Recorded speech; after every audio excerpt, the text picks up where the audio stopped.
Okay, so I always felt that when this whole LIV Golf thing started in competition with the PGA Tour, was that the players had to answer for themselves was the major tournaments, the Masters, the British Open, the USGA, and the PGA tournaments.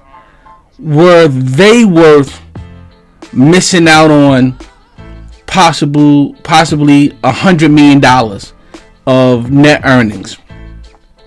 Because for me, I don't think it ever really was about the PGA schedule or tournament for many of the players.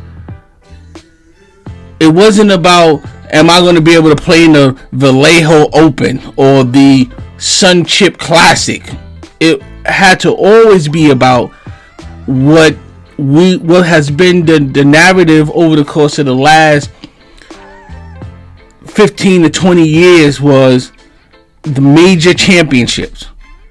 So I believe that the PGA has a stronghold on those four tournaments that allow individuals to, or force individuals to have to always consider what their legacy was going to be as it related to major tournament wins and participation, not necessarily the PGA Tour schedule.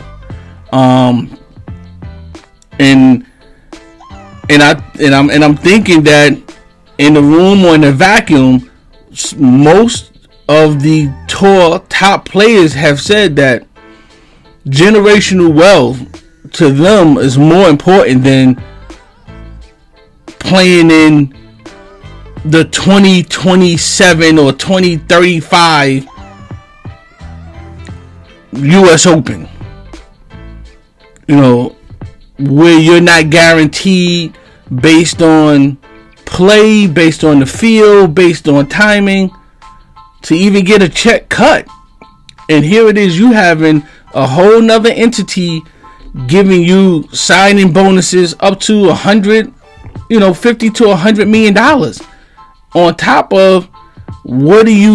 top of being compensated for your placement for play. It's hard to turn that down. So that's where I think the PGA Tour had some leverage, but not as much leverage as one would believe.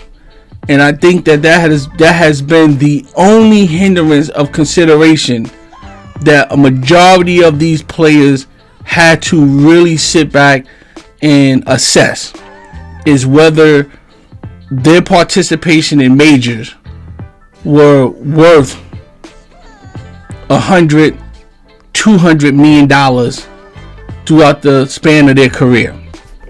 And as you can see from the very beginning, you had a lot of key players saying no, it's not. And some had enough foresight to know, I'm getting this money now, and at some point they'll figure it out, and we'll be able to do, because without the players, how good is those tournaments? That's a question. If you have Brooke Koepka leaving,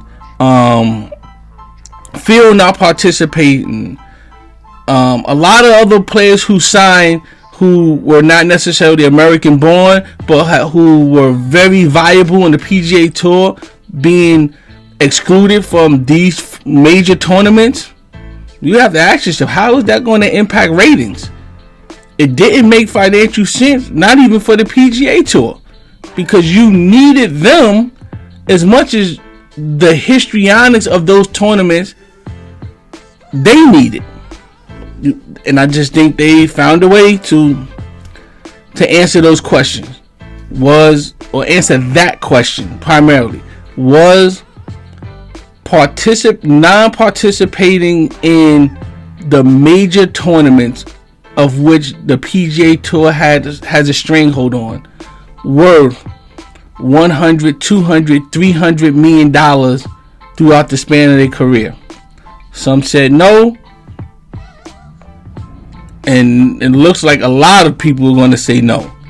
But also the PGA had to assess, if we exclude these players, how valuable is those tournaments in itself.